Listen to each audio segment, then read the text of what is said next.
पाकिस्तान तहरीक-ए-इंसाफ के जलसे जो है वो धुआंधार जारी हैं। मुख्तलिफ शहरों के अंदर पाकिस्तान तहरीक-ए-इंसाफ के जलसे हो रहे हैं। उनके चेयरमैन इमरान खान साहब उन जलसों से खिताब कर रहे हैं और हर जलसे में यही एक बात कही जा रही है कि इस्लामाबाद के लिए आपको जल्द कॉल दूंगा और जब ये कॉल दी जाएगी तो ये समंदर जो है ये बहा ले जाएगा इस इम्पोर्टेड हुकूमत को। इम्पोर्टेड हुकूमत नामंजूर के नारे लगाए जा रहे हैं और ये हैशटैग भी बहुत ज़्यादा चल रहा है। इमरान खान साहब ने आज कुछ बातें की हैं। उनका ये कहना था कि न्यूट्रल्स को मैंने पहले ही बहुत समझाया था, अपने एक विफाकी वजीर की वसातत से भी उन तक पैगाम पहुंचाया था कि अगर ये हुकूमत आएगी, अगर ये लोग आ गए, ये साजिश कामयाब हो गई तो मईशत बैठ जाएगी और वही सूरत हाल हुई है। उनका ये कहना था कि जब से हमारी हुकूमत गई तब से लेके अब तक आप देख लें कि 178 से लेके 193 तक रुपए की कीमत गिरी है और डॉलर की कीमत बढ़ी है। 3000 पॉइंट्स जो है वो स्टॉक एक्सचेंज में कमी वाक़ हुई है और उनका ये कहना था कि हल जो है वो नए इंतखाबात है। नए इंतखाबात का ही बार बार बयानिया दोहराया जा रहा है पाकिस्तान तहरीक-ए-इंसाफ की जानिब से। तो अब ये इस्लामाबाद की अगर जो कॉल दी जाती है, वज़ीर दाखिला राना सनाउल्लाह तो कहते हैं कि ये फैसला काबीना करेगी कि इन्हें इस्लामाबाद आने देना है या नहीं आने देना। अगर हुकूमत ये फैसला कर देती है कि नहीं आने देना और ये है कि इस्लामाबाद जाना है तो फिर तो सूरत हाल खाना जंगी जैसी होगी। फिर सूरत हाल पे कौन ओवरकम कर पाएगा, सूरत हाल को बेहतर तरीके से कहाँ तक ले जाया जा सकता है, इसी पे बात करेंगे। राना साहब की तरफ बढ़ते हैं।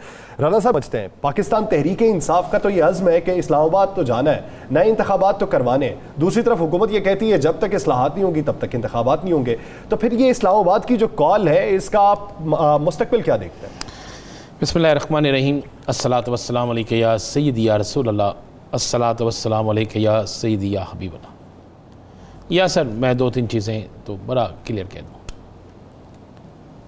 बहुत से मामलात ऐसे हैं जो अभी बज़ाहिर सामने नहीं है।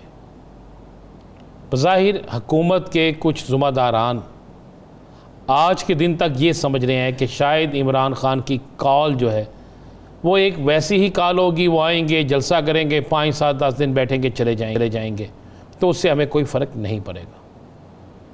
एक तो क्लियर कर दूँ, ऐसा बिल्कुल नहीं है।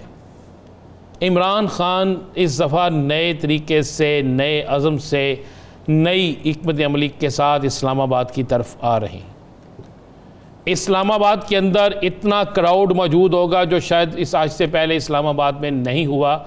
और उसके साथ साथ मैं एक बड़ी ख़बर ब्रेक कर दूं, 138 ऐसे मकामात होंगे जहां पर बड़े धरने PTI के मौजूद होंगे। या सर, यानी इस्लामाबाद का टारगेट पूरा होने के बावजूद 138 मकामात पर PTI के बड़े धरने मौजूद होंगे। इसकी तमाम तैयारी, तमाम हिकमत अमली तैयार कर ली गई है और एक ऐसा माहौल बन जाएगा कि पूरा मुल्क जैम हो जाएगा, यानी पहिया जाम हड़ताल ही समझ हर चीज़ हो जाएगी। और उसमें आपको ऐसे ऐसे लोग नज़र आएंगे, ख़वातीन की बड़ी तादाद नज़र आएगी, यंगस्टर की बड़ी तादाद नज़र आएगी, बुज़ुर्गों की तादाद नज़र आएगी। और पहली दफ़ा पाकिस्तान की हिस्ट्री में ऐसा होगा कि इतना बड़ा एहतजाज हुआ। या सर एक बात, तमाम तर इख्तलाफात जो लोगों को हैं उसके बावजूद मेरी आज मुख्तलिफ सियासी रहनुमाओं से बात हुई। मैंने कहा जी बताएं, अगर कोई और सियासी जमात मुसलसल ऐसे जलसे करती है तो क्या क्राउड बनेगा? उन्होंने कहा मुमकिन नहीं है। उन्होंने कहा जी हम खुद बैठ के ये बात डिस्कस कर रहे हैं कि इतना क्राउड कहाँ से आ जाता है, इतना स्टेमिना कहाँ से आ जाता है, किस तरीके से ये हर रोज़ एक जलसा कर रहे हैं। बस कल आपको बताया ना सियालकोट जलसा है और सियालकोट का जलसा कुछ जलसा होगा। सियालकोट में सियासी दर्जा हरारत बहुत ज़्यादा ऊपर जा चुका है। तो ये होगा। या सर एक तो मैं आपको बड़ी क्लियर बता दूं, मैंने आपको खबर ब्रेक कर रहा हूँ, इस्लामाबाद टारगेट पूरा होने के बावजूद, और दूसरी बात ये इस्लामाबाद में कोई तोड़ फोड़ नहीं करेंगे। इस्लामाबाद में अगर इन्हें 3 माह बैठना पड़ा, ईद उल अज़हा तक भी बैठना पड़ा, तो ये इस हिकमत अमली के तहत ये सारा कुछ तय कर चुके हैं। इस्लामाबाद के अलावा जहाँ जहाँ धरने होंगे वहाँ पर ये बैठेंगे और इन्होंने वहाँ पर एक अपने फोर्स 1, फोर्स 2, फोर्स 3, फोर्स 7 यानी 10 तक जो है इन्होंने ग्रुप बना रखे हैं कि अगर आज 4 दिन एक ग्रुप बैठता है तो 4 दिन कौन सा ग्रुप बैठेगा, तो अगले 4 दिन कौन सा ग्रुप बैठेगा, उसके बाद कौन सा ग्रुप बैठेगा। या सर ये तो है PTI की हिकमत अमली और इसीलिए वो कामयाब तरीन जलसे कर रहे हैं।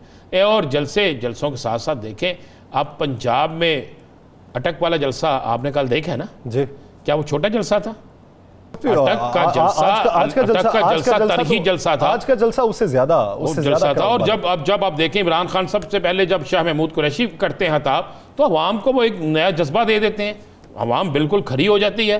और जब ऐसे लोग जो स्टेज पे इमरान खान साहब के साथ मौजूद होंगे तो फिर आप मुझे बताएं किस तरह अवाम आपने राना साहब कुरैशी साहब का तज़किरा कर दिया। इसी बीच हमें ज्वाइन कर पाकिस्तान तहरीक इंसाफ के नायब सदर साबिक वज़ीर ख़ारजा शाह महमूद कुरैशी साहब। शाह जी बहुत शुक्रिया आपके वक्त का। शाह जी, एक तरफ आप इस्लामाबाद की कॉल दे रहे हैं, खान साहब ये कहते हैं कि किसी भी दिन कॉल आएगी, अवाम का समंदर निकलेगा, बहा के ले जाएगा। दूसरी तरफ हुकूमत ये कहती है कि ये फैसला तो काबीना करेगी कि आपको आने देना या नहीं आने देना। अगर हुकूमत ये फैसला कर देती है कि आपको नहीं आने देना, तो आप क्या समझते हैं, खाना जंगी की सूरत हाल होगी या सूरत हाल कुछ और होगी? देखिए, पहली बात तो ये है कि हुकूमत अगर ऐसा करती है तो बहुत बड़ी हिमाकत करेगी। क्यों? जमा होना, पुरअमन एहतजाज करना हमारा आईनी कानूनी हक है और अदालतें इस पे अपनी राय दे चुकी हैं। और अगर उनने एक पुरअमन एहतजाज को रोका तो हम अपना जो कानूनी चाराजोई भी कर सकते हैं और सियासी जो अपना जो फैसला है वो भी बरकरार रखेंगे। तवक्को करता हूं कि हुकूमत ऐसा नहीं करेगी। आपने देखा हमने जितने जलसे किए हैं और यके बाद दीगर हो रहे हैं, पुरअमन हो रहे हैं। कहीं हम ना ट्रैफिक को मुतासर करते हैं, ना किसी की इमलाक को मुतासर करते हैं, ना किसी को जानी खतरा होता है। अपना नुक्ता नजर पेश करते हैं और वहां से रवाना हो जाते हैं। तो अगर हुकूमत ये करती है तो बहुत बड़ी मेरी राय में गलती करेगी। हमारा मार्च होना है 20 तारीख को मुल्तान में, इंशाअल्लाह हमारा जलसा है किला कोना कासिम बाग में, और वहां इमरान खान साहब इस्लामाबाद की कॉल की तारीख का ऐलान करेंगे। कैश साहब, आपने कहा कि मुल्तान में ऐलान करेंगे। कैश साहब, आपने एक मरासले के हवाले से बड़ा स्टैंड लिया और उस पर सारी कौम जानती है कि आपका क्रेडिट है, अगर आप उसे सामने लेकर ना आते तो शायद वो चीज़ें छुपी रहती। आसिफ अली जरदारी साहब ने अपनी प्रेस कॉन्फ्रेंस में कहा कि ना मैंने कोई ऐसा मरासला देखा, ना कोई ऐसा मरासला था, और ना ही अमेरिका जो है वो इतना फारिग है कि वो हमारे मतलब सोचे। तो आसिफ अली जरदारी साहब दूसरी तरफ यह भी दावा करते हैं कि अमेरिकी सदर उनके बड़े करीबी हैं। तो आप क्या समझते हैं, आसिफ अली जरदारी के बयान को आप किस सूरत में लेते हैं? आसिफ अली जरदारी साहब अपने साहिबजादे से, जो काबीना के, जो शहबाज शरीफ के वजीर खारजा हैं, उनसे पूछ लें, क्योंकि काबीना में डिस्कस हो चुका है। और बतौर वजीर खारजा बिलावल नेशनल सिक्योरिटी कमेटी के मेंबर हैं, और अगर वो नेशनल सिक्योरिटी कमेटी के मिनट्स देख लें और इजलास में शामिल होना मुनासिब समझे तो उनको मरासला भी मिल जाएगा और मरासले की तफसीलात भी मिल जाएंगी, मिनट्स भी मिल जाएंगे, और जो नेशनल सिक्योरिटी कमेटी ने डिमार्च के अहकामात किए थे वो भी पढ़ लेंगे। लेकिन कोई जहमत नहीं करता। आसिफ अली जरदारी साहब कब पढ़ते हैं?